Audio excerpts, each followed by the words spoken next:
श्रुतिस्मृतिपुराणानामालयं करुणालयं नमामि भगवत्पादं शङ्करं लोकशङ्करम् शङ्करं शङ्कराचार्यं केशवं बादरायणम् सूत्रभाष्यकृतौ वन्दे भगवन्तौ पुनः पुनः भारतीकरुणापात्रं भारतीपदभूषणम् भारतीपदमारूढं भारतीतीर्थमाश्रये विद्याविनयसम्पन्नं वीतरागं विवेकिनं वन्दे वेदान्ततत्त्वज्ञं विधुशेखरभारतीम् परमं क्लिष्टवेदान्तं परया श्लक्ष्णया गिरा यो बोधयति तं वन्दे परमानन्दभारती।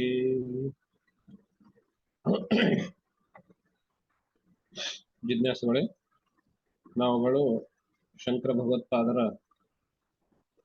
ಆತ್ಮಬೋಧ ಎನ್ನುವಂತಹ ಪ್ರಕರಣ ಗ್ರಂಥವನ್ನು ಇಟ್ಕೊಂಡು ಕೊನೆಯ ಹಂತಕ್ಕೆ, ಅಂದ್ರೆ ಆತ್ಮಜ್ಞಾನದ ಫಲ ಅನ್ನುವಂತಹ ಹಂತಕ್ಕೆ ನಾವು ಬಂದು ತಲುಪಿದ್ದೇವೆ. ಇಲ್ಲಿವರೆಗೂ ನಾವು ನೋಡಿರುವಂತಹ ಇಡೀ ಗ್ರಂಥದ ಒಂದು ಸಿಂಹಾವಲೋಕನ ಮಾಡುವಂತಹದ್ದನ್ನು ನೋಡಿದ್ರೆ, ವಿಷಯಗಳನ್ನ ನೆನಪಿಸ್ಕೊಂಡ್ರೆ, ಅಂದ್ರೆ ಟಾಪಿಕ್ ಹೆಡ್ಡಿಂಗ್ ಗಳನ್ನ ನೆನಪಿಸ್ಕೊಂಡ್ರೆ, ಈ ಆತ್ಮಬೋಧ ಗ್ರಂಥದಲ್ಲಿ ಚರ್ಚಿಸಲ್ಪಡುವಂತಹ ವಿಷಯ ಏನು ಎಂಬುದಾಗಿ ಗ್ರಂಥದ ಅನುಬಂಧ ಚತುಷ್ಟಯಗಳಲ್ಲಿ ವಿಷಯವನ್ನು ನೋಡಿದ್ವಿ. ಆತ್ಮದ ಜ್ಞಾನ ಅಂತ ಹೇಳಿ ನೋಡಿ, ಅದುವೇ ಇದರ ಈ ಗ್ರಂಥದ ವಿಷಯ, ಪ್ರತಿಪಾದಿತ ವಿಷಯ ಅನ್ನೋದನ್ನು ನೋಡಿ, ಆಮೇಲೆ ಸಂಸಾರದ ಮಿಥ್ಯಾತ್ವ ಅನ್ನೋದನ್ನು ನೋಡಿದ್ವಿ. ಆಮೇಲೆ ಸ್ಥೂಲ, ಸೂಕ್ಷ್ಮ ಮತ್ತು ಕಾರಣ ಎಂಬಂತಹ ಉಪಾಧಿ ತ್ರಿತಯಗಳನ್ನ ನೋಡಿದ್ವಿ. ಆಮೇಲೆ ಪಂಚಕೋಶ ವಿವೇಕ ಅಥವಾ ಪಂಚಕೋಶ ವಿಮರ್ಶೆ ಇವುಗಳನ್ನು ನೋಡಿದ್ವಿ. ಅನ್ನಮಯ ಕೋಶ, ಪ್ರಾಣಮಯ ಕೋಶ, ಮನೋಮಯ ಕೋಶ ಅನ್ನೋದನ್ನು ನೋಡಿದ್ವಿ. ಇವು ಉಪಾಧಿ ತ್ರಿತಯ ಮತ್ತು ಪಂಚಕೋಶಗಳು ಇವುಗಳಿಗಿಂತಲೂ ಭಿನ್ನವಾಗಿ, ಇವುಗಳಿಗಿಂತಲೂ ತೀರ ಒಳಗಡೆ ಆತ್ಮವಾಗಿ ಕೇಂದ್ರವಾಗಿರುವಂತಹದ್ದು ಆತ್ಮ ಎಂಬುದಾಗಿ ನೋಡಿ, ಆ ಆತ್ಮದು ಅವಿಕಾರಿ ಅನ್ನೋದನ್ನ ನೋಡಿದ. ಅದಕ್ಕೆ ಯಾವುದೇ ವಿಕಾರ ಹೊಂದುವುದಿಲ್ಲ, ವಿಕಾರ ಇರುವುದಿಲ್ಲ ಅನ್ನೋದನ್ನ ನೋಡಿ, ಅದನ್ನ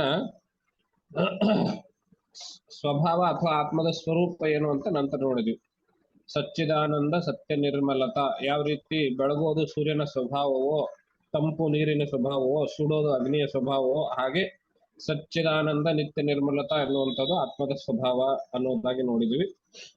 ಇಂತಹ ಆತ್ಮವನ್ನು ನಾವು ಇತರ ವಿಷಯಗಳನ್ನ ತಿಳಿದುಕೊಂಡಂತೆ ಬುದ್ಧಿಯಲ್ಲಿ ಪ್ರತ್ಯಯ ರೂಪವಾಗಿ, ಪ್ರತ್ಯಯ ಗೋಚರವಾಗಿ ತಿಳಿಯುವಂತಹದ್ದು ಆತ್ಮ ಅಲ್ಲ ಅನ್ನೋದನ್ನು ತಿಳಿದು, ಪ್ರತ್ಯಯ ಮೂಲಕ, ಬುದ್ಧಿ ಪ್ರತ್ಯಯ ಮೂಲಕ ತಿಳಿಯುವಂತಹದ್ದಲ್ಲ ಅನ್ನೋದನ್ನ ನಿಶ್ಚಯಿಸಿದ್ದು.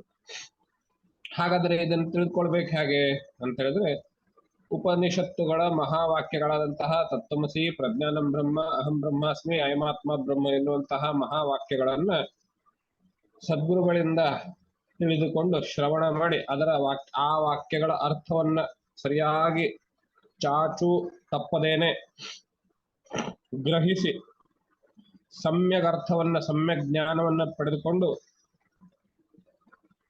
ಆ 4 ಮಹಾವಾಕ್ಯಗಳ ಸಾರಾಂಶ ಏನು ಅಂತ ಹೇಳಿದ್ರೆ ಜೀವ ಬ್ರಹ್ಮೈಕ್ಯವೇ.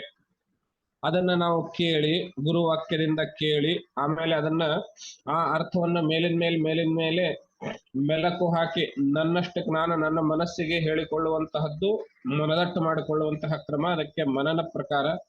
ಆಮೇಲೆ ಮನದಟ್ಟಾಗಿರೋದನ್ನ ನಾನು ಎಂದಿಗೂ ಮರೆಯಬಾರದು ಅನ್ನುವಂತೆ ನನ್ನ ಜೀವನದಲ್ಲಿ ಪ್ರತಿನಿತ್ಯವೂ ಅಳವಡಿಸಿಕೊಳ್ಳುವಂತಹದ್ದು, ಅದು ನಿಧಿಧ್ಯಾಸನ ಪ್ರಕಾರ. ಹೀಗೆ ಆತ್ಮನ ಶ್ರವಣ, ಮನನ, ನಿಧಿಧ್ಯಾಸನಗಳನ್ನು ನೋಡಿ, ಆಮೇಲೆ ಜೀವ ಬ್ರಹ್ಮೈಕ್ಯವನ್ನ ಹೇಳುವಂತಹ ಶ್ಲೋಕಗಳನ್ನು ನೋಡಿದ್ವಿ. ಅದಾದ್ಮೇಲೆ ಜೀವನ ಮುಕ್ತರು ಇರುವಂತಹ ಲಕ್ಷಣಗಳನ್ನು ನೋಡಿದ್ವಿ. ಜೀವ ಬ್ರಹ್ಮೈಕ್ಯ ಹೇಳಿದಾಗ ಬ್ರಹ್ಮದ ಬಗ್ಗೆ ಈ ಗ್ರಂಥದಲ್ಲಿ ಏನು ಹೇಳೇ ಇಲ್ವಲ್ಲ ಅನ್ನುವಂತಹ ಪ್ರಶ್ನೆ ಬರಬಹುದು. ಆದ್ರಿಂದ ಬ್ರಹ್ಮ ಲಕ್ಷಣಗಳನ್ನ ನೋಡಿದ್ವಿ. ಕೊನೆ ಇಷ್ಟೆಲ್ಲ ನೋಡಿದ್ಮೇಲೆ ಆತ್ಮಜ್ಞಾನದ ಫಲ, ಅಂದ್ರೆ ಫಲಶ್ರುತಿ ಏನು ಅನ್ನೋದನ್ನ ನಾವು ನೋಡ್ತೇವೆ. ಆತ್ಮದ ಜ್ಞಾನವನ್ನು ಪಡ್ಕೊಂಡಾಗ ಹೇಗಿರುತ್ತೆ ಅನ್ನೋದನ್ನ ಈ ಮುಂದಿನ 3 ಶ್ಲೋಕಗಳಲ್ಲಿ ನೋಡುವಂಥವ್ರು ಇರ್ತೇವೆ. ಸಾಧಾರಣವಾಗಿ ಮುಕ್ತಿ ಅಂತ ಹೇಳಿದ್ರೆ ಯಾವುದೋ ಒಂದು ಲೋಕದಲ್ಲಿ ಹೋಗೋದು ಅಂತೆಲ್ಲ ಭಾವಿಸಿರ್ತಾರೆ. ಅದೆಲ್ಲ ಜೀವನ್ ಮುಕ್ತಿ ಇದೇ ಸಶರೀರವಾಗಿದ್ಕೊಂಡು ಹೆಂಡತಿ ಮಕ್ಕಳು ಗಂಡ ಮನೆ ಸಂಸಾರ ಎಲ್ಲದರ ಮಧ್ಯದಲ್ಲಿ ಇದ್ಕೊಂಡು ನಾವು ಆ ಜೀವನ್ ಮುಕ್ತ ಸ್ಥಿತಿಯನ್ನ ಅನುಭವಿಸಬಹುದು ಅನ್ನೋದನ್ನು ನಾವು ಹಿಂದಿನ ಶ್ಲೋಕಗಳಲ್ಲಿ ನೋಡಿದ್ದೇವೆ. ಹಾಗಾಗಿ ಆತ್ಮಜ್ಞಾನದ ಫಲ ಅಂತ ಹೇಳಿದ್ರೆ ಬೇರೆ ಯಾವುದೋ ಒಂದು ಲೋಕಕ್ಕೆ ಹೋಗಿ ಅದನ್ನ ಪಡ್ಕೊಳ್ತೀವಿ ಇದನ್ನ ಪಡ್ಕೊಳ್ತೀವಿ ಅಂಥದ್ದೇನ್ ಫಲಶ್ರುತಿ ಇಲ್ಲಿ ಇರೋದಿಲ್ಲ. ನಾವು ವ್ಯಷ್ಟಿ ಆಗಿದ್ದನ್ನ ಹೇಗೆ ಸಮಷ್ಟಿ ಆಗಿರ್ತೇವೆ ಅನ್ನೋದನ್ನು ಇಲ್ಲಿ ತಿಳಿಸ್ಕೊಡ್ತಾರೆ. ಅಂದ್ರೆ ನಾನು ಒಬ್ಬನು ಅಂತ ಇದ್ದೆ, ಇವಾಗ ನಾನು ಎಲ್ಲವೂ ಅನ್ನುವಂತಹ ಬದಲಾವಣೆ ಆಗಿರುತ್ತದೆ. ಅದನ್ನ ಇಲ್ಲಿ ಎತ್ಕೊಟ್ಟು ಹೇಳ್ತಾರೆ ಮುಂದಿನ 3 ಶ್ಲೋಕಗಳಲ್ಲಿ. 66 ಶ್ಲೋಕ. ಶ್ರವಣಾದಿವಿರುದ್ದೀಪ್ತ ಜ್ಞಾನಾಗ್ನಿ ಪರಿತಾಪಿತಃ ಜೀವಂ ಸರ್ವಮಲಾನ್ಮುಕ್ತಃ ಸ್ವರ್ಣವದ್ಯೋತತೆ ಸ್ವಯಂ. ಇವಾಗ ನಾನು ಜಿಜ್ಞಾಸು, ಆತ್ಮವನ್ನು ತಿಳಿದುಕೊಳ್ಬೇಕು ಅಂತ ಮನಸ್ಸು ಮಾಡಿ ಸದ್ಗುರುಗಳ ಅನ್ವೇಷಣೆಗೆ ಹೋಗಿ ಗುರುಗಳ ಪ್ರಾಪ್ತಿ ಆದ ನಂತರ ಅವರುಗಳು ಹೇಳಿರುವಂತಹ ತತ್ವಮಸ್ಯಾದಿ ಮಹಾವಾಕ್ಯಗಳನ್ನ ಕೇಳಿ ಶ್ರವಣ ಮನನ ನಿಧಿಧ್ಯಾಸನದ ಮೂಲಕ ಮಾಡಿಕೊಂಡಾಗ ನನ್ನ ಸ್ಥಿತಿ ಹೇಗಿರ್ತದೆ ಅನ್ನೋದನ್ನ ಒಂದು ದೃಷ್ಟಾಂತದ ಉಪಮಾನದ ಮೂಲಕ ಹೇಳ್ತಾರೆ. ಏನದು ಉಪಮಾನ ಅಂತ ಹೇಳಿದ್ರೆ ಬಂಗಾರದ ಉಪಮಾನ ಕೊಡ್ತಾರೆ, ಉಪಮೆಯನ್ನ ಕೊಡ್ತಾರೆ. ಬಂಗಾರ ಹೇಗೆ ಸ್ವಯಂ ಪ್ರಭೆಯುಳ್ಳದ್ದಾಗಿದೆಯೋ, ಹೊಳಪು ಅನ್ನೋದು ಬಂಗಾರದಲ್ಲಿಯೇನೆ ಇದೆಯೋ, ಹಾಗೆ ನಾನು ಸ್ವಯಂ ಪ್ರಭೆ ಆಗ್ತೇನೆ, ಸ್ವಯಂ ಜ್ಯೋತಿ ಆಗ್ತೇನೆ, ಸ್ವಯಂ ಪ್ರಕಾಶನ ಆಗ್ತೇನೆ ಅನ್ನೋದನ್ನು. ಸ್ವರ್ಣವದ್ಯೋತತೆ ಸ್ವಯಂ, ಸ್ವರ್ಣದಂತೆ ಸ್ವಯಂ ಆಗಿ ನಾನು ಬೆಳಗೋದಕ್ಕೆ ಶುರು ಮಾಡ್ತೇನೆ ಅಂತ ಆಗ್ತದೆ. ಈಗಾಗಲೇ ಹೇಳಿದೆ, ಬೆಳಗೋದು ಅಂದ್ರೆ ತಿಳಿದುಕೊಳ್ಳೋದು ಅಂತ ಹೇಳಿ. ನನ್ನ ಆತ್ಮವನ್ನ ನಾನು ತಿಳಿದುಕೊಂಡ ಮೇಲೆ ಪುನಃ ನನ್ನ ನಾನು ತಿಳ್ಕೊಳಕ್ ಮತ್ತೊಂದೇನು ಉಳಿಯೋದಿಲ್ಲ, ಅಥವಾ ಇನ್ನೊಂದು ತಿಳ್ಕೊಳ್ಳೋದಕ್ಕೆ ಏನಂದ್ರೆ ಏನು ಉಳಿಯೋದಿಲ್ಲ. ಯಾವ ರೀತಿ ಬ್ರಹ್ಮ ಜ್ಞಾನವನ್ನು ಪಡ್ಕೊಳ್ಳೋದಕ್ಕೆ ಇನ್ನೊಂದು ಜ್ಞಾನ ಇಡೋದಿಲ್ವೋ, ಹಾಗೆ ನನ್ನನ್ನು ನಾನು ತಿಳ್ಕೊಳ್ಳೋಕೆ ಇನ್ನೊಂದು ಜ್ಞಾನ ಅನ್ನೋದು ಇರೋದಿಲ್ಲ ಅನ್ನೋ ಸ್ಥಿತಿಗೆ ನಾನು ಸ್ವಯಂ ಪ್ರಕಾಶನಾಗ ಆಗ್ತೇನೆ. ಅದನ್ನೇ ಈ ಶ್ಲೋಕಗಳಲ್ಲಿ ಹೇಳ್ತಾ ಇರೋದು. ಶ್ರವಣಾದಿಭಿ, ಶ್ರವಣ ಮನನ ನಿಧಿಧ್ಯಾಸನ ಮೊದಲಾದವುಗಳಿಂದ ಉದ್ದೀಪ್ತ, ಉದ್ದೀಪ್ತ ಅಂದ್ರೆ ಪ್ರಜ್ವಲಿಸಲ್ಪಟ್ಟಂತಹ, ಶ್ರವಣ ಮನನ ನಿಧಿಧ್ಯಾಸನಗಳ ಮೂಲಕ ಪ್ರಜ್ವಲಿಸಲ್ಪಟ್ಟಂತಹ ಜ್ಞಾನವೆಂಬ ಅಗ್ನಿಯಲ್ಲಿ, ಅಂದ್ರೆ ಶ್ರವಣ ಮನ ನಿಧಿಧ್ಯಾಸನಗಳ ಮೂಲಕ ನಮಗೆ ಸಾಕ್ಷಾತ್ಕಾರ, ಆತ್ಮ ಸಾಕ್ಷಾತ್ಕಾರ ಅನ್ನೋದು ಇಲ್ಲಿ ಸ್ಪಷ್ಟವಾಗ್ತದೆ. ಆ ಜ್ಞಾನದಲ್ಲಿ ಅಲ್ಲಿಂದ ಒಂದು ಜ್ಞಾನ ಹುಟ್ಟುತ್ತದೆ ಅಂತ ಇಟ್ಕೊಳ್ಳಿ. ಆ ಜ್ಞಾನ ಹೇಗಿರ್ತದೆ ಅಂತಂದ್ರೆ ಕುಲುಮೆಯಲ್ಲಿ ಪ್ರಜ್ವಲಿಸುವಂತಹ ಅಗ್ನಿಯಂತೆ. ಆ ಅಗ್ನಿಯಲ್ಲಿ ನಾವು ಬಂಗಾರವನ್ನ ಪರಿತಾಪಿತಃ ಬಂಗಾರವನ್ನ ಸುಟ್ಟಾಗ ಅಗ್ನಿಯಲ್ಲಿ ಹಾಕಿ ಸುಟ್ಟಾಗ ಏನಾಗ್ತದೆ, ಅದರಲ್ಲಿ ಮಿಶ್ರಿತವಾಗಿರುವಂತಹ ಕಶ್ಮಲಗಳೆಲ್ಲವೂ ಆಚೆ ಹೋಗಿ ಶುದ್ಧವಾದ ಹೊಳಪುಳ್ಳ ಬಂಗಾರ ಈ ಹೊರಗಡೆ ಬರುತ್ತೆ. ಹಾಗೆ ನಾವು ಜ್ಞಾನಾಗ್ನಿ ಪರಿತಾಪಿತಃ, ಶ್ರವಣ ಮನನ ನಿಧ್ಯಾಸನಗಳ ಮೂಲಕ ನಾವು ಜ್ಞಾನವೆಂಬ ಅಗ್ನಿಯಲ್ಲಿ ಬೆಂದು, ಯಾರು ಜೀವನು ಸರ್ವ ಮಲಾನ್ ಮುಕ್ತ, ಎಲ್ಲ ಕಶ್ಮಲಗಳಿಂದ ಮುಕ್ತನಾಗುವನು. ಬಂಗಾರದ ವಿಷಯದಲ್ಲಿ ಕಶ್ಮಲಗಳು ಅಂದ್ರೆ ಅದ್ರ ಜೊತೆ ಸೇರಿರುವಂತಹ ಒಂದಿಷ್ಟು ಕಶ್ಮಲ ಇತ್ಯಾದಿ, ಮಣ್ಣು ಇತ್ಯಾದಿ. ಜೀವನ ವಿಷಯದಲ್ಲಿ ಕಶ್ಮಲ ಅಂತ ಹೇಳಿದ್ರೆ ಪಾಪಾದಿಗಳು, ಎಲ್ಲ ಪಾಪಾದಿಗಳಿಂದ ಮುಕ್ತನಾಗಿ, ಅಂದ್ರೆ ಪಾಪಾದಿಗಳಿಂದ ಮುಕ್ತನಾಗೋದು ಅಂದ್ರೇನು ಅಂತ ಹೇಳಿದ್ರೆ ಅವನಿಗೆ ಯಾವುದೇ ರೀತಿಯ ದೋಷಗಳು ಅಂತ ಇಲ್ಲ. ಆಮೇಲೆ ಹಿಂದಿರುವಂತಹ ಸಂಚಿತ ಪ್ರಾರಬ್ಧ ಅವು ಅಂತ ಏನೇನಿದೆ ಅದೆಲ್ಲವೂ ಇಲ್ಲ. ಹಾಗಾಗಿ ಸರ್ವ ಮಲಾನ್ ಮುಕ್ತ, ಪ್ರಾರಬ್ಧ ಸಂಚಿತ ಇಲ್ಲ ಅಂತ ಹೇಳಿದ್ರೆ ಪುನರ್ಜನ್ಮ ಇಲ್ಲ. ಹೀಗೆ ಮುಕ್ತ, ಅವುಗಳಿಂದ ಮುಕ್ತನಾಗಿ ಸ್ವರ್ಣವದ್ಯೋತತೆ ಸ್ವಯಂ, ಬಂಗಾರದಂತೆ ನಾನೇ ಹೊಳೆಯೋದಕ್ಕೆ ಶುರು ಮಾಡ್ತೇನೆ, ಬೆಳಗೋದಕ್ಕೆ ಶುರು ಮಾಡ್ತೇನೆ, ನನ್ನ ನಾನೇ ಅಂತ ಹೇಳಿ. ಪುಟವಿಟ್ಟ ಬಂಗಾರದಂತೆ ಆಗ್ತೇನೆ, ಶುದ್ಧವಾಗಿ ಆಗ್ತೇನೆ ಅಂತ. ಬಂಗಾರವನ್ನ ಅಗ್ನಿಯಲ್ಲಿ ಪರಿತಪಿಸಿದಾಗ ಬಂಗಾರ ಹೇಗೆ ಶುದ್ಧವಾಗಿ ಹೆಚ್ಚು ಹೊಳಪುಳ್ಳದ್ದಾಗ್ತದೆಯೋ, ಹಾಗೆ ನಾನು ಶ್ರವಣ ಮನ ನಿಧಿಧ್ಯಾಸನವೆಂಬಂತಹ ಅಗ್ನಿಯಲ್ಲಿ ಪರಿತಪಿನ, ಆ ನಿಧಿಧ್ಯಾಸನ ಎಂಬಂತಹ 3 ಸಾಧನಗಳ ಮೂಲಕ ಹುಟ್ಟಿರುವಂತಹ ಜ್ಞಾನವೆಂಬ ಅಗ್ನಿಯಲ್ಲಿ ನಾನು ಪರಿತಪಿಸಿದಾಗ ನಾನು ಎಲ್ಲ ಪಾಪ ದೋಷಗಳಿಂದ ಮುಕ್ತನಾಗಿ ಸ್ವಯಂ ಜ್ಯೋತಿ ಆಗ್ತೇನೆ, ಬ್ರಹ್ಮದಂತೇನೆ ಸ್ವಯಂ ಜ್ಯೋತಿ ಆಗ್ತೇನೆ ಅಂತ. ಅಂದ್ರೆ ಬ್ರಹ್ಮವೇ ಆಗ್ತೇನೆ ಅಂತ ಅರ್ಥ ಅಲ್ಲಿ. ಸ್ವಯಂ ಜ್ಯೋತಿ ಅಂದ್ರೆ ಬ್ರಹ್ಮಕ್ಕೆ ಹೇಳೋದು. ಮುಂದಿನ ಶ್ಲೋಕದಲ್ಲಿ ಹೃದ ಆಕಾಶಾದಿತೋ ಹ್ಯಾತ್ಮ ಬೋಧ ಭಾನುಸ್ತಮೋಪಹೃತ ಸರ್ವವ್ಯಾಪಿ ಸರ್ವಧಾರಿ ಭಾತಿ ಭಾಸಯತೆ ಖಿಲಂ. ಹಿಂದಿನ ಶ್ಲೋಕದ ಶೈಲಿಯನ್ನೇ ಇದರಲ್ಲಿ ಅದೇ ಧಾಟಿಯನ್ನು ಮುಂದುವರಿಸಿಕೊಂಡು ಹೋಗಿ ಇಲ್ಲಿ ಸೂರ್ಯನ ಒಂದು ದೃಷ್ಟಾಂತವನ್ನು ಉಪಮೆಯನ್ನ ಕೊಡ್ತಾರೆ. ಹೃದ ಆಕಾಶಾದಿತೋ ಹ್ಯಾತ್ಮ, ಸೂರ್ಯ ಆಕಾಶದಲ್ಲಿ ಉದಯಿಸ್ತಾನೆ ಅಂತ ನಾವು ಸರಳವಾಗಿ ಸಾಮಾನ್ಯವಾಗಿ ಹೇಳ್ತೇವೆ. ಈ ಸೂರ್ಯ ಉದಯಿಸೋದಕ್ಕೆ, ಆತ್ಮವೆಂಬ ಸೂರ್ಯ ಉದಯಿಸೋದಕ್ಕೆ ಯಾವ್ದು ಆಕಾಶ? ಹೃದಾಕಾಶ. ಹೃದಯದಲ್ಲೊಂದು ಆಕಾಶ ಅಂತಿದ್ದಲ್ಲ, ಅಲ್ಲಿ ಅವನು ಉದಯಿಸ್ತಾನೆ. ಅಲ್ಲಿ ಉದಯಿಸಿದಂತಹ ಆತ್ಮ ಬೋಧ ಭಾನುಸ್ತಮೋಪಹೃತ, ಜ್ಞಾನವೆಂಬ ಸೂರ್ಯನು. ಆ ಸೂರ್ಯನಿಂದ ಕತ್ತಲೆ ಹರಿಸಲ್ಪಟ್ಟಿದೆ, ಅಂದ್ರೆ ಅಪಹರಣ ಮಾಡಲ್ಪಟ್ಟಿದೆ. ಕತ್ತಲೆ ನಾಶವಾಗಿದೆ, ದೂರವಾಗಿದೆ. ಬೋಧ ಭಾನು, ಜ್ಞಾನವೆಂಬ ಭಾನು ಆ ಹೃದಯಾಕಾಶದಲ್ಲಿ ಉದಯಿಸ್ತಾ ಇದ್ದಾನೆ. ಅದರಿಂದ ತಮಃ ಅಂದ್ರೆ ಕತ್ತಲುಗಳು ಎಲ್ಲ ಹೋಗಿದೆ ಅಂತ ಹೇಳಿ. ತಮಃ ಅಂತಂದ್ರೆ ಮತ್ತೆ ಪಾಪ, ಆ ಪಾಪಾದಿಗಳು ಎಲ್ಲವೂ ಹರಿಸಲ್ಪಟ್ಟಿವೆ, ನಾಶವಾಗಲ್ಪಟ್ಟಿದೆ ಅಂತ ಹೇಳಿ.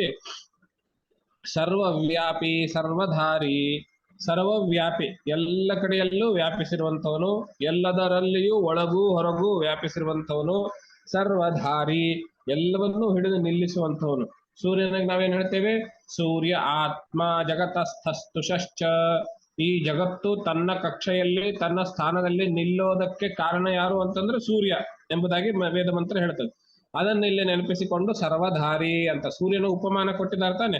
ಆದ್ದರಿಂದ ಸರ್ವಧಾರಿ ಅಂತ ಹೇಳ್ತಾರೆ. ಎಲ್ಲವನ್ನು ನಿಲ್ಲೋ ಹಾಗೆ ನೋಡ್ಕೊಳ್ಳೋನು. ವಾಸ್ತವದ ಎಲ್ಲವನ್ನು ನಿಲ್ಲೋ ಹಾಗೆ ನೋಡ್ಕೊಳ್ಳೋನು ಅಂತಂದ್ರೆ ಅದು ಬ್ರಹ್ಮವೇ. ಯಾವುದರಿಂದ? ಯಥೋ ವಾ ಇಮಾನಿ ಭೂತಾನಿ ಜಾಯಂತೆ ಏನ ಜಾತಾನಿ ಜೀವಂತಿ, ನಿಲ್ಲೋದು ಜೀವಂತಿ ಅಂತ ಹೇಳಿ ಅದನ್ನ ನೆನಪಿಸ್ಕೊಳ್ಳೋ. ಅಂದ್ರೆ ಪುನಃ ನಾನು ಬ್ರಹ್ಮವೇ ಆಗಿ ಭಾತಿ ಭಾಸಯತೆ ಕಿಲಂ, ನಾನು ಬೆಳಗುತ್ತೇನೆ, ಎಲ್ಲವನ್ನೂ ಬೆಳಗಿಸುತ್ತೇನೆ.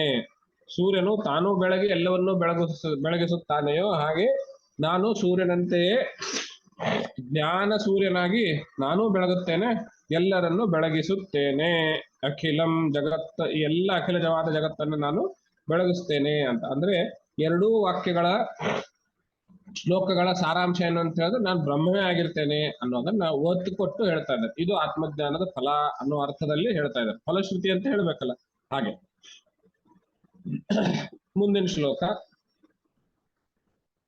ದಿಗ್ದೇಶ ಕಾಲಾದ್ಯನಪೇಕ್ಷ ಸರ್ವಗಂ ಶೀತಾದಿಹೃನ್ನಿತ್ಯ ಸುಖಂ ನಿರಂಜನಂ ಯಸ್ವಾತ್ಮತೀರ್ಥಂ ಭಜತೆ ವಿನಿಷ್ಕ್ರಿಯಃ ಸ ಸರ್ವವಿತ್ ಸರ್ವಗತೋ ಮೃತೋ ಭವೇತ್. ದಿಗ್ದೇಶ ಕಾಲಾದ್ಯನಪೇಕ್ಷ, ದಿಕ್ಕು ದೇಶ ಕಾಲ ಇವುಗಳನ್ನ ಅಪೇಕ್ಷಿಸದೆ, ಅಂದ್ರೆ ಇವುಗಳನ್ನ ಮೀರಿ, ಅಂದ್ರೆ ದೇಶ ಕಾಲ ಅಪರಿಚ್ಛಿನ್ನ. ದೇಶ ಕಾಲ ಪರಿಚ್ಛಿನ್ನ ಅಂದ್ರೆ ದೇಶಕ್ಕೆ ಕಾಲಕ್ಕೆ ಒಂದು ಲಿಮಿಟೆಡ್ ಆಗಿ ನಾವು ಇರ್ತೇವೆ. ಯಾವಾಗ ನಾನು ಆತ್ಮಜ್ಞಾನವನ್ನು ಪಡ್ಕೊಳ್ತೇನೆ ಅವಾಗ ದೇಶ ಕಾಲಗಳು ಅನ್ನೋದು ಇರೋದಿಲ್ಲ ನನಗೆ, ನಾನು ಅದನ್ನ ದಾಟಿ ಇರ್ತೇನೆ. ಅಂದ್ರೆ ಏನರ್ಥ? ಈ ಪದದಿಂದ ನಾನು ಸರ್ವವ್ಯಾಪಿ ಅಂತ ಹಿಂದೆ ಹೇಳಿದ್ದನ್ನಲ್ಲ, ಅದನ್ನೇ ನಾನು ಇಲ್ಲಿ ಬಳಸ್ಕೊಂಡ್ರೆ ಹೇಗಿರ್ತದೆ? ನನಗೆ ಇಲ್ಲಿಂದ ಬೆಂಗಳೂರಿಗೆ ಬರಬೇಕು ಅಂತ ಹೇಳಿದ್ರೆ ಟ್ರೈನಲ್ಲಿ ಬಂದ್ರೆ 10 ಗಂಟೆ, ಬಸ್ಸಲ್ಲಿ ಬಂದ್ರೆ 12-13 ಗಂಟೆ, ಹೀಗೆಲ್ಲ ದೇಶ ಮತ್ತು ಕಾಲಕ್ಕೆ ಇರುವಂತಹದ್ದು ಒಂದು ಸಂಬಂಧ ಇರ್ತದೆ ಅದರಲ್ಲಿ. ಆದ್ರೆ ದಿಗ್ದೇಶ ಕಾಲ ಜನಪೇಕ್ಷ, ಆತ್ಮಜ್ಞಾನಿ ಆದಂತ ಅದು ಆ ಎಲ್ಲ ಕಡೆಯೂ ಅವನು ಇರ್ತಾನೆ ಅನ್ನೋ ಅರ್ಥದಲ್ಲಿ, ಎಲ್ಲದರಲ್ಲಿಯೂ ವ್ಯಾಪಿಸಿರ್ತಾನೆ. ಈ ದಿಗ್ದೇಶ ಕಾಲಗಳ ಮಿತಿಯನ್ನ ಮೀರಿರ್ತಾನೆ ಅವನು ಅಂತ. ಹಾಗೆ ಇಲ್ಲಿಯೂ ಪ್ರತ್ಯಕ್ಷವಾಗ್ತಾನೆ. ಋಷಿ ಮುನಿಗಳಂತ ಥರ ಇಲ್ಲಿ ಪ್ರತ್ಯಕ್ಷವಾಗ್ತಾನೆ, ಅಥವಾ ಅದೇ ಕ್ಷಣದಲ್ಲಿ ನಾರದರ ಥರ ಮತ್ತೊಂದು ಕ್ಷಣದಲ್ಲಿ ಪ್ರತ್ಯಕ್ಷವಾಗ್ತಾನೆ, ಹಾಗೆ ಅರ್ಥ ತೆಕ್ಕೊಳ್ಬೇಕೇನು ಅಂತ ಕೇಳಿದ್ರೆ ಹಾಗೆ ಅರ್ಥ ತೆಗೆದುಕೊಂಡ್ರೂ ಪರವಾಗಿಲ್ಲ, ಅದರಲ್ಲಿ ಏನ್ ದೋಷ ಇಲ್ಲ. ಆದ್ರೆ ಇಲ್ಲಿ ವಿವಕ್ಷಿತ ಅರ್ಥ ಏನು ಅಂತ ಹೇಳಿದ್ರೆ, ಬೆಂಗಳೂರಲ್ಲಿ ಇವಾಗ ಏನಾಯ್ತು ಅಂತ ನೋಡ್ಬೇಕು ಅಂತ ಹೇಳಿದ್ರೆ ನಾನು ಅಲ್ಲಿಗೆ ಹೋಗಿ ನೋಡ್ಬೇಕಾಗ್ತದೆ, ಅಥವಾ ನೋಡಿದವ್ರು ಹೇಳ್ಬೇಕಾಗ್ತದೆ. ಆದ್ರೆ ಆತ್ಮಜ್ಞಾನಿಗೆ ಎಲ್ಲ ಕಡೆ ಎಲ್ಲೆಲ್ಲಿ ಏನೇನಾಯ್ತು ಅದೆಲ್ಲವೂ ಅವನಿಗೆ ಇಲ್ಲೇ ಗೊತ್ತಿರ್ತದೆ. ಹೀಗೆ ಗೊತ್ತಿರೋದಕ್ಕೆ ಯಾರಿಗೆ ಸಾಧ್ಯ? ಭಗವಂತನಿಗೆ ಮಾತ್ರ ಸಾಧ್ಯ. ಇವನಿಗೆ ಗೊತ್ತಿರ್ತದೆ ಅಂದ್ರೆ ಏನರ್ಥ? ಅವನು ಭಗವಂತನೇ ಆಗಿದ್ದಾನೆ ಅಂತ ಅರ್ಥ. ಇದು ದೇಶ ಕಾಲ ಅಪರಿಚ್ಛಿನ್ನ. ಇದನ್ನ ಇನ್ನೂ ವಿಸ್ತರಿಸಿ ನಾವು ಹಿಂದಿನ ಜನ್ಮಗಳು ಮುಂದಿನ ಜನ್ಮಗಳು ಅಂತಲೂ ಭಾವಿಸ್ಬೋದು. ಈ ಮಹಾನ್ ಜ್ಞಾನಿಗಳು ಸತ್ಪುರುಷರು ಅಂತೆಲ್ಲ ಇರ್ತಾರಲ್ಲ ಅವರು, ಹಾಗೆ ಮುಂದಿನ ಜನ್ಮಗಳನ್ನು ನೋಡಿ ಹಿಂದಿನ ಜನ್ಮಗಳನ್ನು ನೋಡಿ ಹೇಳೋರು ಅಂತ ಇರ್ತಾರಲ್ಲ, ಆ ತರ ಅಂತಲೂ ಭಾವಿಸ, ಅಷ್ಟೇ ಅಂತ ಅರ್ಥ ಅಲ್ಲ, ಅದನ್ನು ನಾವು ಭಾವಿಸಬಹುದು. ಸರ್ವಗಂ ಎಲ್ಲದರಲ್ಲಿಯೂ ಒಳಗೊಂಡು ಎಲ್ಲದರ ಆತ್ಮವಾಗಿಯೇ ಸೇರಿ, ನಿರಂಜನಂ ಆದ್ರೂ ಯಾವುದರ ಲೇಪವೂ ಇಲ್ಲದೆ, ಎಲ್ಲದರಲ್ಲಿಯೂ ಇದ್ದು ಅದರ ಲೇಪ ಇಲ್ಲದೇನೆ, ನಿರಂಜನಂ ಯಾವುದರ ಲೇಪವೂ ಇಲ್ಲದೇನೆ ನಾನು ಶೀತಾದಿಹೃನ್ ನಿತ್ಯ ಸುಖಂ, ಶೀತಾದಿಹೃತ್ ಶೀತವೇ ಮೊದಲಾದಂತಹ ಆ ವ್ಯಾಧಿಗಳು ಅಥವಾ ದ್ವಂದ್ವಗಳು, ಶೀತ ಉಷ್ಣ ಇತ್ಯಾದಿ ದ್ವಂದ್ವಗಳು ವ್ಯಾಧಿಗಳು, ಆ ಎಲ್ಲ ವ್ಯಾಧಿಗಳನ್ನ ಹರಿಸುವಂತಹ ಸುಖವನ್ನ, ನಿತ್ಯ ಸುಖಂ ನಿತ್ಯವೂ ಸುಖ ಸ್ವರೂಪಿಯಾಗಿರುವಂತಹ ಆತ್ಮತೀರ್ಥಂ ಭಜತೆ ವಿನಿಷ್ಕ್ರಿಯ, ಎಲ್ಲ ಕರ್ಮಗಳನ್ನ ಫಲಾಪೇಕ್ಷೆ ರಹಿತವಾಗಿ ಕರ್ಮಗಳನ್ನ ತ್ಯಾಗ ಮಾಡಿ, ಅಂದ್ರೆ ಸನ್ಯಾಸ್ತನಾಗಿ ಕರ್ಮ ಸನ್ಯಾಸನಾಗಿ ಆತ್ಮತೀರ್ಥವನ್ನ ಭಜತೆ, ಆತ್ಮತೀರ್ಥನನ್ನ ಭಜಿಸ್ತಾನೆ ಅಂತ. ಈ ಹಿಂದಿನ ದಿಗ್ದೇಶ ಕಾಲ ಜನಪೇಕ್ಷ ಸರ್ವಗಂ ಇವೆಲ್ಲವನ್ನ ನಾವು ಆತ್ಮತೀರ್ಥ ಎನ್ನುವಂತಹ ಪದದ ಜೊತೆಗೆ ಅನ್ವಯಿಸಿ ನೋಡಿದಾಗ ಇನ್ನೊಂದು ಅರ್ಥ ಬರ್ತದೆ. ಸಾಧಾರಣವಾಗಿ ತೀರ್ಥ ಅಂದ್ರೆ ತೀರ್ಥಕ್ಷೇತ್ರಗಳು, ತೀರ್ಥಗಳಿರುವಂತಹ ಕ್ಷೇತ್ರಗಳು, ತೀರ್ಥಕ್ಷೇತ್ರಗಳು ಅಂತ. ಆ ತೀರ್ಥಕ್ಷೇತ್ರಗಳಿಗೆ ನಾವು ಭಜಿಸಬೇಕು, ಆ ತೀರ್ಥಕ್ಷೇತ್ರಗಳನ್ನ ನಾವು ಹೋಗ್ಬೇಕು ಅಂತ ಹೇಳಿದ್ರೆ ಅಲ್ಲಿ ದೇಶ ಕಾಲ ಎನ್ನುವಂತಹ ಪರಿಚ್ಛಿನ್ನತೆ ಇರ್ತದೆ. ನಾವು ಏನ್ ಮಾಡ್ತೇವೆ, ಪುಣ್ಯ ಸಂಪಾದನೆಗೋಸ್ಕರವಾಗಿ ಬೇರೆ ಬೇರೆ ಕ್ಷೇತ್ರಗಳಿಗೆ ಹೋಗಿ ಅಲ್ಲಿ ತೀರ್ಥಗಳಲ್ಲಿ ಮಿಂದು ಅಲ್ಲಿ ಇರುವಂತಹ ಕ್ಷೇತ್ರವನ್ನ ದರ್ಶಿಸಿ ದೈವವನ್ನ ಭಜಿಸ್ತಾ ಇರ್ತೇವೆ. ಆದರೆ ಆತ್ಮಜ್ಞಾನಿ ಆದಂಥವನಿಗೆ ಅದು ಯಾವುದೂ ಬೇಡ. ಅವನು ಯಾವ ತೀರ್ಥಕ್ಷೇತ್ರಗಳಿಗೂ ಹೋಗದೇನೆ, ಯಾವ ತೀರ್ಥಗಳಲ್ಲಿಯೂ ಮಿಂದದೇನೆ, ಅಂದ್ರೆ ತೀರ್ಥಗಳಲ್ಲಿ ದುರಿತಕ್ಷಯ ನಿವಾರಣಾರ್ಥವಾಗಿ ನಾವೇನು ಸ್ನಾನಾದಿಗಳನ್ನ ಮಾಡ್ತೇವೆ ಅದು ಯಾವುದೂ ಮಾಡದೇನೆ, ಇವನು ಯಾವುದರ ಲೇಪವೂ ಇಲ್ಲದೆ, ಅಂದ್ರೆ ಪಾಪ ಪುಣ್ಯಾದಿಗಳ ಲೇಪವೂ ಇಲ್ಲದೇನೆ ಆತ್ಮತೀರ್ಥದಲ್ಲಿಯೇನೆ ಇವನು ಭಜಿಸ್ತಾ ಇರ್ತಾನೆ. ಅಂದ್ರೆ ಏನರ್ಥ ಅಂದ್ರೆ, ಆತ್ಮಜ್ಞಾನಿಗೆ ಇತರರಂತೆ ತೀರ್ಥಯಾತ್ರಾದಿಗಳನ್ನ ಮಾಡೋ ಅವಶ್ಯಕತೆ ಇಲ್ಲ, ಇತರರಂತೆ ತೀರ್ಥಗಳಲ್ಲಿ ಸ್ನಾನ ಮಾಡೋ ಅವಶ್ಯಕತೆ ಇಲ್ಲ, ಇತರರಂತೆ ದೈವವನ್ನ ಭಜಿಸುವ ಅವಶ್ಯಕತೆ ಇಲ್ಲ, ಅವನು ಆತ್ಮವನ್ನೇ ಭಜಿಸ್ತಾ ಇರ್ತಾನೆ. ಇದು ಇದರ ಗೂಢಾರ್ಥ. ವಿನಿಷ್ಕ್ರಿಯ ಕರ್ಮ ಸನ್ಯಾಸವನ್ನು ಮಾಡಿ, ಕರ್ಮ ಸನ್ಯಾಸವನ್ನು ಮಾಡೋದು ಅಂದ್ರೆ ಕರ್ಮ ಫಲಾಪೇಕ್ಷೆಯನ್ನ ಬಿಡೋದು, ಕರ್ಮ ಬಿಡೋದು ಅಂತ ಅರ್ಥ ಅಲ್ಲ, ಕರ್ಮದ ಫಲವನ್ನ ಬಿಡೋದು ಕರ್ಮ ಸನ್ಯಾಸ. ಹಾಗೆ ಮಾಡುವಂಥವನು ಹೋಗ್ತಾನೆ ಇವನು ಆತ್ಮಜ್ಞಾನದ ಫಲ. ಅಂದ್ರೆ ಏನರ್ಥ, ಆತ್ಮ ಎಲ್ಲವನ್ನ ನಾನು ನನಗಿಂತ ಬೇರೆ ಅಲ್ಲ ಅಂತ ಭಾವಿಸಿದಾಗ ಮತ್ತ್ಯಾಕೆ ನಾನು ಆ ಕ್ಷೇತ್ರಕ್ಕೆ ಹೋಗಿ ದರ್ಶನಾದಿಗಳನ್ನು ತೆಗೆದುಕೊಳ್ಬೇಕು, ಇಲ್ಲಿಯೇ ಆತ್ಮನಲ್ಲಿಯೇನೆ ಅವನಿಗೆಲ್ಲಾ ತೀರ್ಥಗಳು ಸಿಗುತ್ತವೆ ಅಂತ. ಅದಕ್ಕೇನೆ ಹೇಳಿದ್ದು ಆತ್ಮತೀರ್ಥಂ ಭಜತೆ, ಆತ್ಮತೀರ್ಥವನ್ನು ಅವನು ಭಜಿಸ್ತಾ ಇರ್ತಾನೆ. ಸಸರ್ವವಿತ್ ಸರ್ವಗಃ ಅಮೃತೋ ಭವೇತ್, ಅವನು ಎಲ್ಲವನ್ನೂ ಬಲ್ಲವನಾಗಿರ್ತಾನೆ, ಎಲ್ಲರಲ್ಲಿಯೂ ಒಳಗೊಂಡವನಾಗಿರ್ತಾನೆ.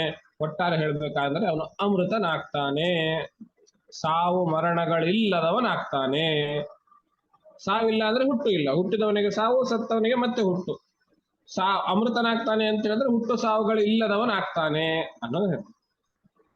ಇದು ಆತ್ಮಜ್ಞಾನದ ಒಂದು ಫಲ ಅಂತ ನಾವು ಭಾವಿಸಬಹುದು.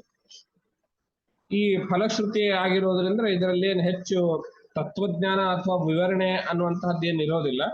ಹೀಗಾಗಿ ಇಲ್ಲಿಗೆ ಈ ಆತ್ಮಜ್ಞಾನ ಆತ್ಮಬೋಧ ಎನ್ನುವಂತಹ ಗ್ರಂಥದ ಪರಿಸಮಾಪ್ತಿಯನ್ನು ನಾವು ಮಾಡಬಹುದು. ಇಷ್ಟು ಸುಮಾರು 2.5 ತಿಂಗಳ ಕಾಲ, ಜನವರಿ 1 ಇಂದ ಶುರುವಾಗಿರುವಂತಹದ್ದು ಮಾರ್ಚ್ ಮಧ್ಯದವರೆಗೆ ಬಂದಿದ್ದೀವಿ. 2.5 ತಿಂಗಳಷ್ಟು ಕಾಲ ಈ ಆತ್ಮಬೋಧ ಪ್ರಕರಣ ಗ್ರಂಥವನ್ನ ಪ್ರತಿ ಶ್ಲೋಕವನ್ನು ವಿಸ್ತೃತವಾಗಿ ವಿವರವಾಗಿ ತಮ್ಮ ಜೊತೆಗೆ ಹೇಳ್ಕೊಳ್ಳೋದಕ್ಕೆ ಅವಕಾಶ ಮಾಡಿರುವಂತಹ ಅಹಂ ಬ್ರಹ್ಮಾಸ್ಮಿ ತಂಡಕ್ಕೆ ಕೃತಜ್ಞತೆಗಳನ್ನ ಸಲ್ಲಿಸ್ತಾ, ತಾವುಗಳೆಲ್ಲರೂ ಅತ್ಯಂತ ಶ್ರದ್ಧೆಯಿಂದ ಈ ಆತ್ಮಬೋಧದ ಕ್ಲಾಸ್ಗಳನ್ನ ಕೇಳ್ತಾ ಇರುವಂತಹ ತಮ್ಮೆಲ್ಲರ ಹೃದಯದಲ್ಲಿರುವಂತಹ ಪರಮಾತ್ಮನ ಅಡಿಯಲ್ಲಿ ಅರ್ಪಿಸಿ, ಈ ನನ್ನ ಆತ್ಮಬೋಧ ಶ್ಲೋಕಗಳ ಅರ್ಥ ವಿವರಣೆ ಎನ್ನುವಂತಹ ನನ್ನ ಈ ವಾಂಗ್ ಪುಷ್ಪಗಳನ್ನ ತಮ್ಮೆಲ್ಲ ಹೃದಯ ಕವಲಿರುವಂತಹ ಪರಮಾತ್ಮ ನಡಿಯಲ್ಲಿ ಅರ್ಪಿಸಿ ನನ್ನ ಪಾಠಕ್ಕೆ ನಾನು ವಿರಾಮವನ್ನ ನೀಡುತ್ತೇನೆ. ಇನ್ನು ಮೇಲೆ ತಾವುಗಳು ಸಂದೇಹ ಅಂತ ಏನಾದ್ರೂ ಕೇಳಬಹುದು. ಹಾಗೇನೆ ನೀವು ಡೌಟ್ಗಳಿಗೋಸ್ಕರ ಕ್ಲಾಸು ಅಂತ ನೀವು ಬಯಸಿದ್ರೆ ಆಯೋಜಕರ ಜೊತೆ ಮಾತನಾಡಿ. ಮುಂದಿನ ವಾರ, ಅದ್ರ ಮುಂದಿನ ವಾರ, ಇನ್ನೂ 2 ವಾರಗಳು ಅಂದ್ರೆ ಒಟ್ಟಾರೆ 6 ಕ್ಲಾಸ್ಗಳನ್ನ ನಾವು ಡೌಟ್ ಅಂತೆ ನಾವು ಏನಂತಾರೆ ಡೌಟ್ ಕ್ಲಿಯರೆನ್ಸ್ ಕ್ಲಾಸ್ ಅಂತ ಬಗೆಹರಿಸಬಹುದು. ಅದಕ್ಕೆ ನಾವು ಒಂದ್ ರೀತಿ ವ್ಯವಸ್ಥೆನೂ ಮಾಡಬಹುದು. ನನ್ನ ಮನಸ್ಸಿನಲ್ಲಿರೋ ವ್ಯವಸ್ಥೆ ಏನು ಅಂತ ಹೇಳಿದ್ರೆ 10-11 ಶ್ಲೋಕಗಳಿಗೆ ಒಂದೊಂದು ಕ್ಲಾಸು ಅಂತ ಇಟ್ಕೊಳ್ಳೋಣ. ಅಂದ್ರೆ 1ರಿಂದ 11ನೇ ಶ್ಲೋಕದವರೆಗೆ ಮುಂದಿನ ಕ್ಲಾಸ್ ಅಲ್ಲಿ ನೀವು ಅದನ್ನ ಓದ್ಕೊಂಡು ಏನಾದ್ರೂ ಡೌಟ್ ಅಂತ ಬಂದ್ರೆ ಅದರ ಪ್ರಶ್ನೆ ಬರೆದಿಟ್ಕೊಳ್ಳಿ, ಕ್ಲಾಸಲ್ಲಿ ಕೇಳಿ ಅನ್ನುವಂಥದ್ದು ನನ್ನ ಅಪೇಕ್ಷೆ. ಹೀಗೆ 1ರಿಂದ 11 ಮೊದಲನೇ ಕ್ಲಾಸ್ ಅಲ್ಲಿ, ಆಮೇಲೆ 12ರಿಂದ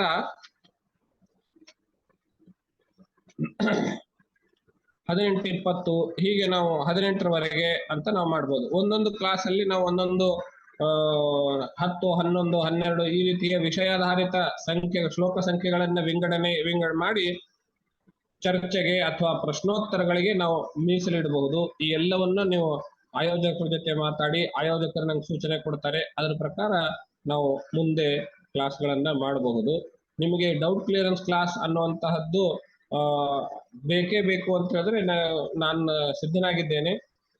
ಆಯೋಜಕರ ಜೊತೆ ಮಾತಾಡಿ ನನಗೆ ಕನ್ಫರ್ಮೇಶನ್ ಕೊಡಿ. ಇವಾಗ ಇವತ್ತಿನ ಪಾಠದ ಏನಾದರೂ ಸಂದೇಹಗಳು ಅಂತಿದ್ರೆ ನೀವು ಕೇಳಬಹುದು. ಗುರುಗಳೇ, ಅದು ನೀವ್ ಹೇಳಿದ್ದು ತುಂಬಾ ಒಳ್ಳೇದದು. ಯಾಕೆಂದ್ರೆ ಇಷ್ಟುವರೆಗೂ ನಾವು 68 ಶ್ಲೋಕಗಳನ್ನ 2.5 ತಿಂಗಳಲ್ಲಿ ಕೇಳಿಸ್ಕೊಂಡಿದೀವಿ. ಖಂಡಿತವಾಗಿಯೂ ಮೊದಲಿನ ಶ್ಲೋಕಗಳೆಲ್ಲ ಇವಾಗ ನಮ್ಮ ನೆನಪಿನಲ್ಲಿ ಉಳಿದಿರೋದಿಲ್ಲ. ಸೊ ನಮ್ಗೆ ಒಂಚೂರು ಕಾಲಾವಕಾಶ ಸಿಕ್ಕಿದ್ರೆ ನೀವ್ ಹೇಳಿದ ತರ 1ರಿಂದ 10, 12 ಆ ತರ ಶ್ಲೋಕಗಳನ್ನ ಒಂದ್ಸರಿ ಇದೆಲ್ಲ ರಿವೈಸ್ ಮಾಡ್ಕೊಂಡು, ಇದು ರೆಕಾರ್ಡಿಂಗ್ ಇರುತ್ತಲ್ಲ ಅದ್ರಲ್ಲಿ ನೋಡ್ಕೊಂಡು ರಿವೈಸ್ ಮಾಡ್ಕೊಂಡು ಅದ್ರಲ್ಲಿ ಬರ್ತಕ್ಕಂಥ ಡೌಟ್ ಗಳನ್ನ ಒಂದೊಂದು ಕ್ಲಾಸ್ ಅಲ್ಲಿ ಮಾಡ್ಬೋದು. ಖಂಡಿತವಾಗಿಯೂ ಮೆಸೇಜ್ ಹಾಕ್ತಿವಿ ಇವ್ರಿಗೆ, ಬ್ರಹ್ಮಾಸ್ಮಿ ಆಯೋಜಕರಿಗೆ. ಮುಂದಿನ ವಾರದಿಂದ ಅಂದ್ರೆ ಈಗ ಅಟ್ಲೀಸ್ಟ್ ಒಂದ್ಸರಿ 10 ಶ್ಲೋಕ ನೋಡ್ಕೊಳ್ಳೋದಕ್ಕೆ ಸ್ವಲ್ಪ 2-3 ದಿವಸ ಟೈಮ್ ಬೇಕಾಗ್ಬೋದು.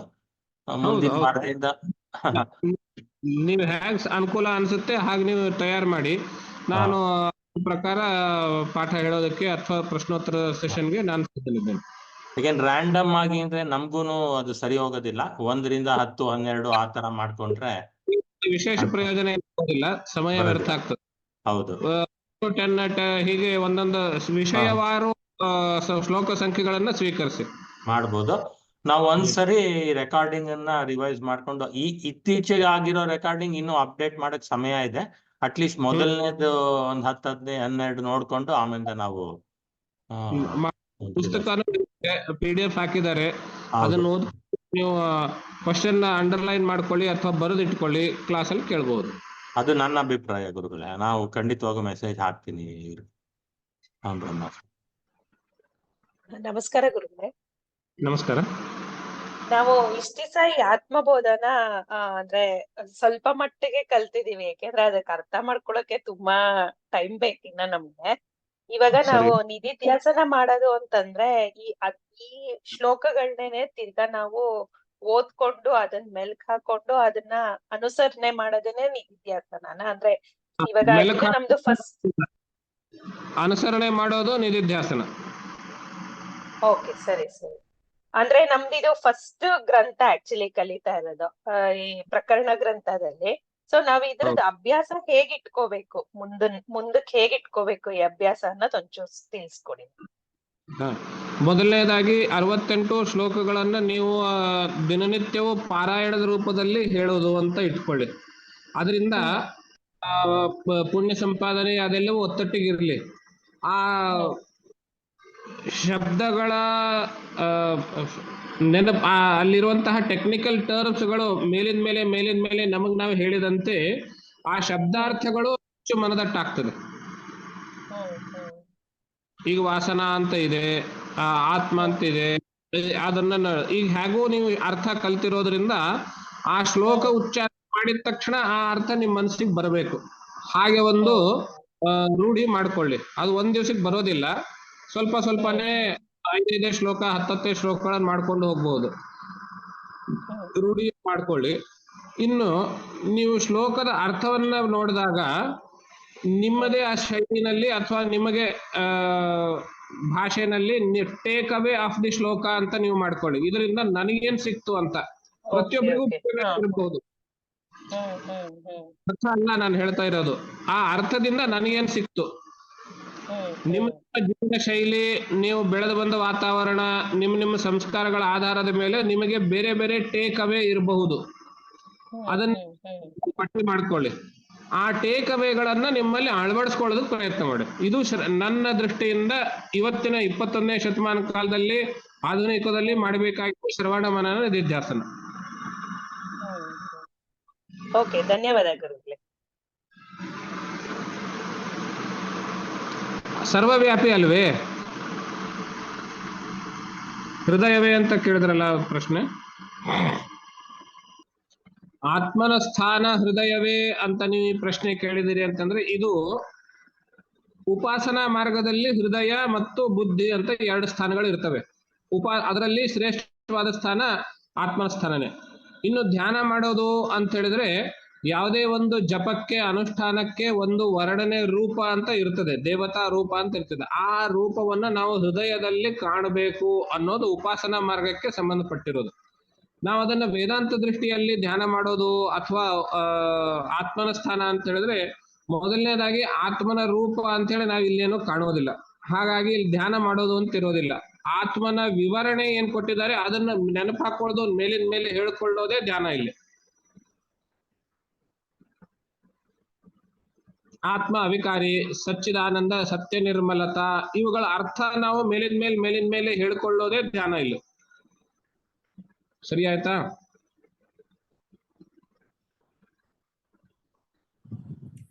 ಗುರುಗಳೇ ನಮಸ್ಕಾರ. ಗುರುಗಳೇ ನಮಸ್ಕಾರ.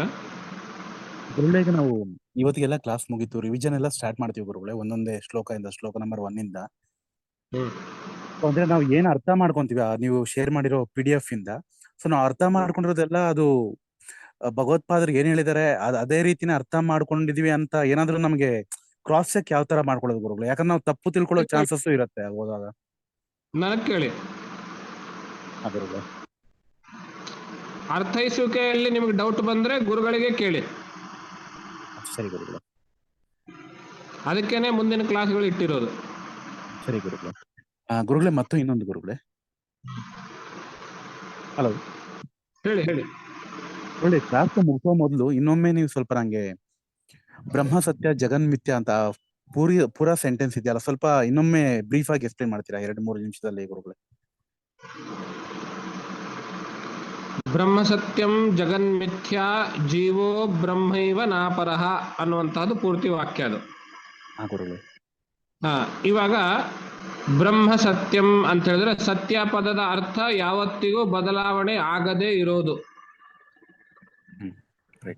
ನಾವು ಸುತ್ತಮುತ್ತಲು ನೋಡ್ತೇವೆ, ಪ್ರತಿಯೊಂದು ಬದಲಾವಣೆ ಆಗ್ತದೆ. ಕೆಲವೊಂದು ಬೇಗ ಬದಲಾವಣೆ ಆಗ್ತದೆ, ಕೆಲವೊಂದು ಬಹಳ ಕಾಲದ ನಂತರ ಬದಲಾವಣೆ ಆಗ್ತದೆ.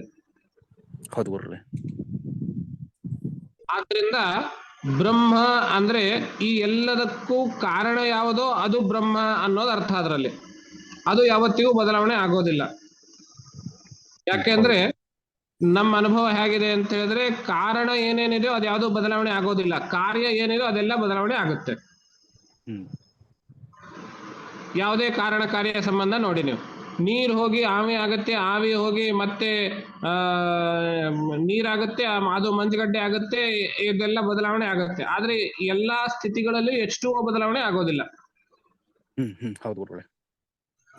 ಅಂದ್ರೆ ಕಾರಣ ಬದಲಾವಣೆ ಆಗೋದಿಲ್ಲ. ಬ್ರಹ್ಮ ಸತ್ಯಂ ಅಂತ ಹೇಳಿದ್ರೆ ಅದು ಬದಲಾವಣೆ ಆಗೋದಿಲ್ಲ, ಅರ್ಥಾತ್ ಅದು ಕಾರಣ, ಜಗತ್ತಿಗೆ ಮೂಲ ಕಾರಣ ಬ್ರಹ್ಮ ಅಂತ ಆಯ್ತು. ಜಗನ್ಮಿಥ್ಯಾ ಅಂತ ಹೇಳಿದಾಗ ಕಾರಣವಾಗಿರುವಂತಹ ಬ್ರಹ್ಮವು ಯಾವುದಕ್ಕೆ ಕಾರಣ? ಜಗತ್ತಿಗೆ ಕಾರಣ. ಕಾರ್ಯವು ಯಾವತ್ತಿಗೂ ಕಾರಣವನ್ನ ಬಿಟ್ಟು ಸ್ವತಂತ್ರವಾಗಿ ಇರೋದಕ್ಕೆ ಸಾಧ್ಯವೇ ಇಲ್ಲ. ಆದ್ರೂನು ನಾವುಗಳು ನಮ್ಮ ಅವಿವೇಕದಿಂದಲೋನೋ, ಅಜ್ಞಾನದಿಂದಲೋನೋ, ಅನಾದಿ ಕಾಲದ ಸಂಸ್ಕಾರದ ಫಲದಿಂದಲೋನೋ ನಾವುಗಳು ಜಗತ್ತನ್ನ ಬ್ರಹ್ಮರಹಿತವಾಗಿ ಸ್ವತಂತ್ರವಾಗಿ ನೋಡ್ತೇವೆ, ಹಾಗೇನೆ ಗ್ರಹಿಸ್ತೇವೆ, ಹಾಗೇನೆ ವ್ಯವಹರಿಸ್ತೇವೆ. ಎದುರುಗಡೆ ಇರೋ ಜಗತ್ತನ್ನು ನೋಡ್ಬಿಟ್ಟು ಅದೆಲ್ಲವೂ ಬ್ರಹ್ಮ, ಅದಕ್ಕೆ ಈ ಜಗತ್ತಿಗೆಲ್ಲವೂ ಕಾರಣ ಬ್ರಹ್ಮವೇ. ಈ ಬ್ರಹ್ಮದ ಕಾರ್ಯವಾಗಿರುವಂತಹ ಜಗತ್ತಿನಲ್ಲಿ ಬ್ರಹ್ಮ ಬಿಟ್ಟು ಬೇರೆ ಏನು ಇಲ್ಲ ಅನ್ನೋದನ್ನ ಮರೆತು ಎದುರುಗಡೆ ಇರೋದು ಬರೀ ಕಲ್ಲು, ಎದುರುಗಡೆ ಇರೋದು ಮಣ್ಣು, ಇದು ಪರ್ವತ, ಇದು ನದಿ ಎಂಬುದಾಗಿ ಬ್ರಹ್ಮರಹಿತವಾಗಿ ಕಾಣ್ತೇವೆ. ಹಾಗೆ ನಾವು ಬ್ರಹ್ಮರಹಿತವಾಗಿ ಕಾಣುವ ಜಗತ್ತು ಏನಿದೆಯಲ್ಲ ಅದೆಲ್ಲಿರುತ್ತೆ? ಇಲ್ಲಿ ನನ್ನ ತಲೆನಲ್ಲಿ, ನನ್ನ ಮನಸ್ಸಿನಲ್ಲಿ, ನನ್ನ ಬುದ್ಧಿನಲ್ಲಿ ಇರ್ತದೆ. ಹಾಗೆ ನನ್ನ ಮನಸ್ಸಿನಲ್ಲಿರೋ ಬುದ್ಧಿ ಅಂದ್ರೆ ಜಗತ್ತಿನ ಗ್ರಹಿಕೆ. ಅದು ಎಂಥ ಗ್ರಹಿಕೆ? ಅದು ಮಿಥ್ಯಾ ಗ್ರಹಿಕೆ, ತಪ್ಪು ತಿಳುವಳಿಕೆ. ಈ ಮನಸ್ಸಿನಲ್ಲಿರುವ ತಪ್ಪು ತಿಳುವಳಿಕೆಗೊಳಗಾದ ಜಗತ್ತೇನಿದೆ ಅದು ಮಿಥ್ಯಾ ಅಂತ ಹೇಳಿದ್ದು.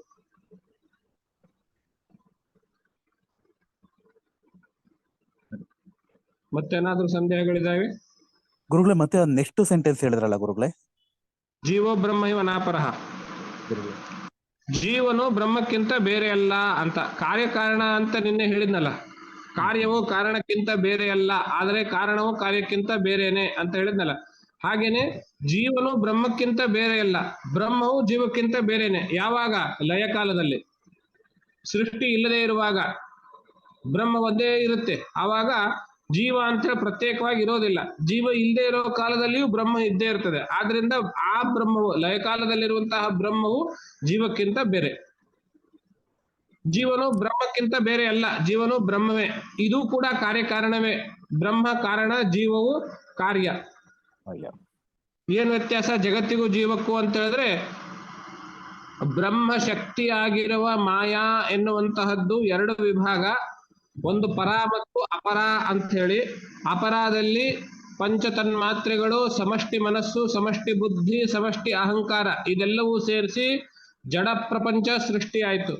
ಪರ ಪ್ರಕೃತಿಯಿಂದ ಅದರಲ್ಲಿ ಚೈತನ್ಯ ಅಂತ ಬಂತು. ಜೀವ ಅನ್ನೋದು ಪರ ಪ್ರಕೃತಿಯಿಂದ ಬಂದಿರೋದು. ಇಷ್ಟೇ ವ್ಯತ್ಯಾಸ. ಎರಡೂ ಬ್ರಹ್ಮದಿಂದಲೇನೆ ಬಂದಿದ್ದು, ಮಾಯಾದಿಂದಲೇನೆ ಬಂದಿದ್ದು. ಅಪರಾದಿಂದ ಜಗತ್ತು, ಪರಾದಿಂದ ಜೀವ.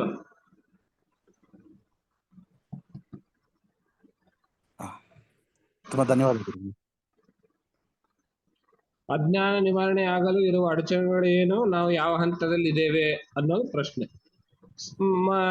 ತೀರ ಎಲಿಮೆಂಟರಿ ಲೆವೆಲ್ ಅಲ್ಲಿ ನೋಡಿದಾಗ ಅಜ್ಞಾನಕ್ಕೆ ಅಡ್ಡಿ ಆಗಿರೋದು, ಅಜ್ಞಾನ ನಿವಾರಣೆಗೆ ಅಡ್ಡಿ ಆಗಿರೋದು ಅಂತ ಹೇಳಿದ್ರೆ, ಮೊದಲನೇದಾಗಿ ನಮ್ಮ ಬುದ್ಧಿಯ ಒಂದು ಗ್ರಹಿಕೆಯ ಒಂದಿದು ಶಾರ್ಪ್ ಮೈಂಡ್ ಬೇಕು ಅಂತ ಹೇಳ್ತೀವಿ. ಅದು ತೀರಾ ಎಲಿಮೆಂಟರಿ ಲೆವೆಲ್. ಸ್ವಲ್ಪ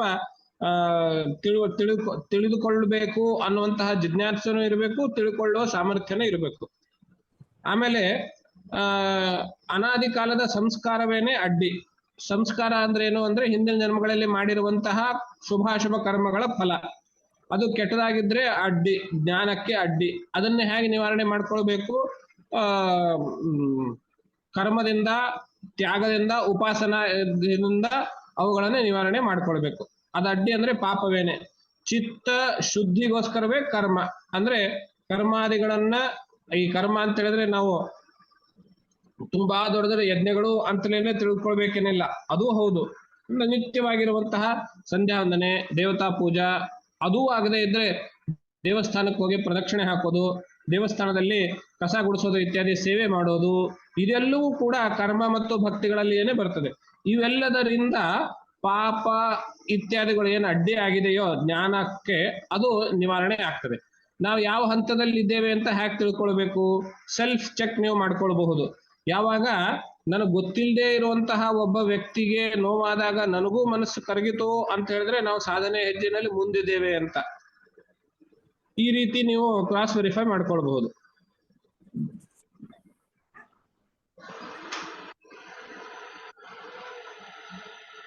ಗುರುಗಳೇ, ಇದು ಬುಕ್ಕು ಆತ್ಮ ಬೋಧದಕ್ಕೆ ರೆಫರೆನ್ಸ್ ಬುಕ್ ಯಾವ್ದು? ಆಧ್ಯಾತ್ಮ ಪ್ರಕಾಶನದ್ದು ಇಟ್ಕೋಬಹುದಾ? ಪ್ರಕಾಶದ್ದಿದೆ, ರಾಮಕೃಷ್ಣ ಆಶ್ರಮದ್ದಿದೆ, ಯಾವ್ದು ತಗೊಳ್ಬಹುದು. ಯಾವ್ದಾದ್ರು? ಓಕೆ, ತಗೊಳ್ಬಹುದು. ಓಕೆ. ಲಾಸ್ಟ್ ಇನ್ನೊಂದೇ ಒಂದು ಕ್ವಶನ್ ಇತ್ತು ಗುರುಗಳೇ ನಂದು. ಹೇಳಿ. ಗುರುಗಳೇ, ಈಗ ನೀವು ಕರ್ಮದ ಬಗ್ಗೆ ಮಾತಾಡಿದ್ರಲ್ಲ, ಅಂದ್ರೆ ಉಪಾಸನೆ ಮಾಡೋದ್ರಿಂದಾನು ಆ ಕರ್ಮಗಳು ಕಲ್ತ್ಕೋಬಹುದು ಅಂತ. ಮತ್ತೆ ಕೆಲವೊಂದ್ ಜನ ಈಗ ಫ್ರೆಂಡ್ಸ್ ಜೊತೆ ಮಾತಾಡ್ತಾ ಇದ್ದಾಗ ಒಬ್ಬ ಫ್ರೆಂಡ್ ಹೇಳ್ದ, ಅಂದ್ರೆ ಒಬ್ಬ ಬ್ರಾಹ್ಮಣ ಆಗಿರೋನು ಡೈಲಿ ಸಂಧ್ಯಾ ವಂದನೆ ಮಾಡ್ಲೇಬೇಕು, ಮತ್ತೆ ಗಾಯತ್ರಿ ಮಂತ್ರ ಹೇಳಲೇಬೇಕಾಗತ್ತೆ. ನೀವು ಏನೇ ಉಪಾಸನೆ ಮಾಡಿದ್ರು ಕೂಡ ಅದು ವ್ಯರ್ಥ, ಮ್ಯಾಂಡೇಟರಿ ನೀವು ಮಾಡ್ಬೇಕಿರೋದು ಸಂಧ್ಯಾ ವಂದನೆ ಮತ್ತೆ ಗಾಯತ್ರಿ ಜಪ ಅಂತ ಹೇಳ್ತಾ ಇದ್ದಾನೆ. ಅಂದ್ರೆ ನಾವು ಉಪಾಸನೆ ಮಾಡ್ತಿದ್ರೆ ಅದೇ ಸಾಕಾಗಲ್ವಾ ಗುರುಗಳೇ? ಇದು ಯಾಕೆ ಅಂತ ಹೇಳಿದ್ರೆ, ಸಂಧ್ಯಾ ವಂದನೆ ಅನ್ನೋದು ನೀವು ಜಾಬ್ ಅಲ್ಲಿ ಆಫೀಸಲ್ಲಿ ಹೋದಾಗ ಕೆಲಸ ಮಾಡಬೇಕು ಅಂತ ಹೇಳಿದ್ರೆ ರಿಜಿಸ್ಟರ್ ಅಲ್ಲಿ ಸೈನ್ ಮಾಡ್ತಿರಲ್ಲ, ಎವ್ರಿ ಡೇ ಅಟೆಂಡೆನ್ಸ್ ಹೌದು, ಮಾಡ್ತೀರಿ, ಸೈನ್ ಮಾಡ್ತೀರಿ. ಸಂಧ್ಯಾ ವಂದನೆ ಅನ್ನೋದು ಆ ತರ, ನೀವು ಸೈನ್ ಮಾಡದೆ ಎಷ್ಟು ಕೆಲಸ ಮಾಡಿದ್ರು ಆ ದಿವಸದ ಸ್ಯಾಲರಿ ಕೌಂಟ್ ಆಗೋದಿಲ್ಲ ಅಲ್ವಾ? ನೀವು ಪಂಚ್ ಮಾಡದೆ ಇದ್ರೆ ಎಷ್ಟು ಕೆಲಸ ಮಾಡಿದ್ರು ಇವತ್ತು ಬಂದೇ ಇಲ್ಲ ನೀವು ಆಫೀಸ್ಗೆ ಅಂತ ಹೇಳ್ತಾರೆ. ಹಾಗೆ ಅದನ್ನ ಮಾಡಿಬಿಟ್ಟು ಆಮೇಲೆ ನೀವು ಬೇಕಾದ್ರೆ ಏನ್ ಬೇಕಾದ್ರೂ ಮಾಡ್ಬೋದು. ಸಂಧ್ಯಾ ವಂದನೆ ಮಾಡದೆ ಮಿಕ್ಕಿದ್ದೆಲ್ಲ ಮಾಡಿದ್ರು ಅದು ನಿಷ್ಫಲ ಅನ್ನೋದು ಸ್ವಲ್ಪ ಎಕ್ಸಾಗರೇಷನ್ ಆದ್ರೂನು ಎಷ್ಟು ಸಿಗ್ಬೇಕು ಅಷ್ಟು ಫಲ ಸಿಗೋದಿಲ್ಲ ಅಂತಲೇನೆ ಅರ್ಥ.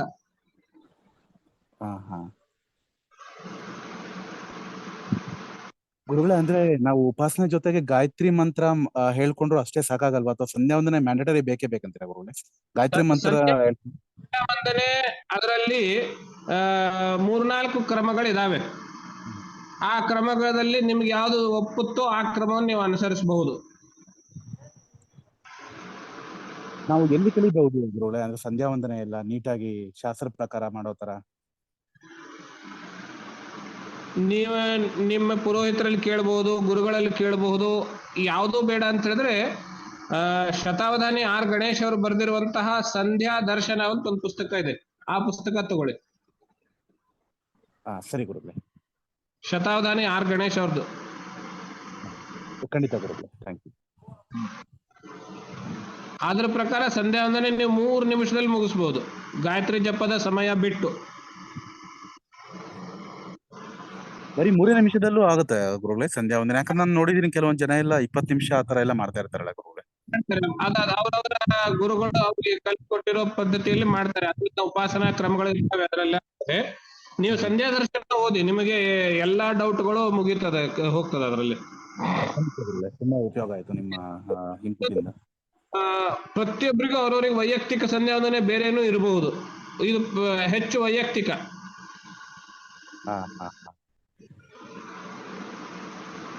ಯಾಕಂದ್ರೆ ಈಗ ಅದೇ ಹೇಗಿರಲ್ಲ, ನಾನು ರಾಮಕೃಷ್ಣ ಮಠದಲ್ಲಿ ಈಗ ಮಂತ್ರದೀಕ್ಷೆ ತಗೊಂಡು ಉಪಾಸನೆ ಮಾಡ್ತಾ ಇದ್ದೀನಿ 1.5 ವರ್ಷದಿಂದ. ರೀಸೆಂಟ್ ಆಗಿ ಈ ಕನ್ವರ್ಸೇಷನ್ ಸ್ಟಾರ್ಟ್ ಆಯ್ತು ಗುರುಗಳೇ, ಅದಕ್ಕೆ ಹೇಳಿದೆ. ಅದು ಆ ಗಣೇಶ್ ಅವರದ್ದು ಪುಸ್ತಕ ಓದಿ ನೀವು, ಚೆನ್ನಾಗಿದೆ. ಸರಿ ಗುರುಗಳೇ, ಓಕೆ. ಸಂಧ್ಯಾ ದರ್ಶನ. ಓಕೆ ಗುರುಗಳೇ.